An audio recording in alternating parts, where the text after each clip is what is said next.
dipersembahkan oleh Assalamualaikum warahmatullahi wabarakatuh. Alhamdulillah, alhamdulillah bi ni'matihi tatimmus sholihah. Asyhadu an la ilaha illallah wa asyhadu anna Muhammadan abduhu wa rasuluh. Pemirsa Berita TV 1 yang dirahmati Allah, kita bersyukur kembali dipertemukan Allah di bulan Ramadan tahun ini. Hanya saja jangan dilupakan bahwa nanti setelah kita selesai melakukan puasa Ramadan 1 bulan penuh, ada kewajiban yang tidak boleh ditinggalkan, yaitu kewajiban membayar zakat fitrah. Bagaimana ketentuan zakat fitrah yang diajarkan Rasulullah Muhammad SAW?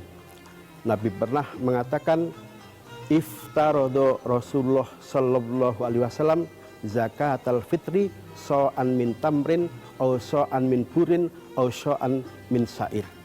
Jadi zakat fitrah adalah salah satu dari jenis zakat selain zakat mal yang diwajibkan kepada seluruh umat Islam yang menemukan akhir Ramadan dan menemukan awal Idul Fitri.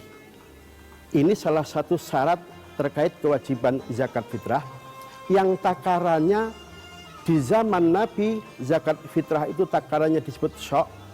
Sok itu kalau ditakar pakai timbangan kurang lebih ada yang menyebut sekitar 2 kilo 4 on, ada yang menyebut 2 kilo 8 on, ada lagi yang menyebut sekitar 3 kilo 4 on, bahkan ada sebagian ulama madhab Hanafi takarannya bahkan sampai 4 kilo 3 on. Jadi itulah kurang lebih takaran zakat fitrah yang zaman Nabi disebut sok. Sok itu kalau ditimbang kisarannya antara 2 kilo 4 on sampai 4 kilo 3 on. Nah dulu zaman Nabi disebut sok itu caranya dengan membuka dua telapak tangan begini, kemudian diisi gandum atau korma atau keju atau kismis sampai ke siku tangan kita. Maka kemudian kenapa ketika dikonversi pakai takaran kilo, ini jumlahnya bervariasi karena mempertimbangkan kecil atau panjangnya tangan seseorang. Itu takaran fitrah. Nah kemudian sekarang muncul pertanyaan, bagaimana kalau fitrah itu dibayarkan pakai uang? Tidak lagi dibayarkan menggunakan beras, karena alasan ini dipandang lebih praktis. Ulama madhab Maliki, madhab Syafi'i, madhab Hambali, mereka umumnya mengatakan zakat fitrah itu dibayarkan berbentuk barang yang disebut dalam hadis, atau dibayarkan dengan menggunakan makanan pokok yang ada di daerah masing-masing. Ketika dia mengeluarkan zakat fitrah, nilai konversi zakat fitrah itu dihitung menggunakan makanan pokok yang tiap hari dimakan, misalnya pakai beras. Padahal dalam mazhab Hanafi, ketika kita akan mengeluarkan fitrah menggunakan uang, ada dua prosedur yang harus dipenuhi. Satu, konversinya harus menggunakan barang yang disebut di hadis, yang diistilahkan dengan mansus, yaitu nilai harga kurma atau gandum atau keju. Jadi nggak boleh dikonversi pakai beras yang tidak mansus di hadis.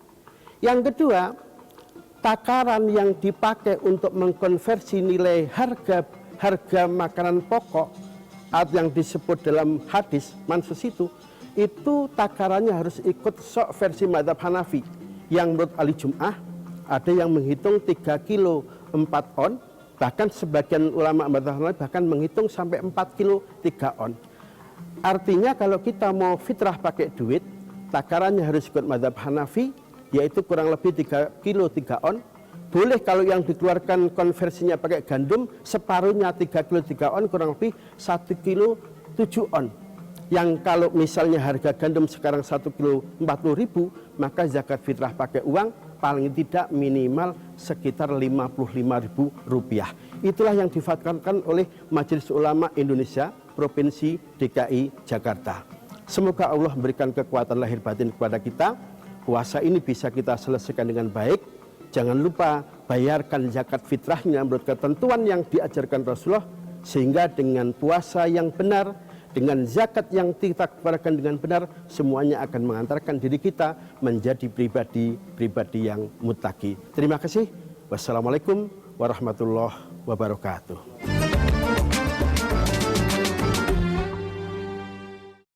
dipersembahkan oleh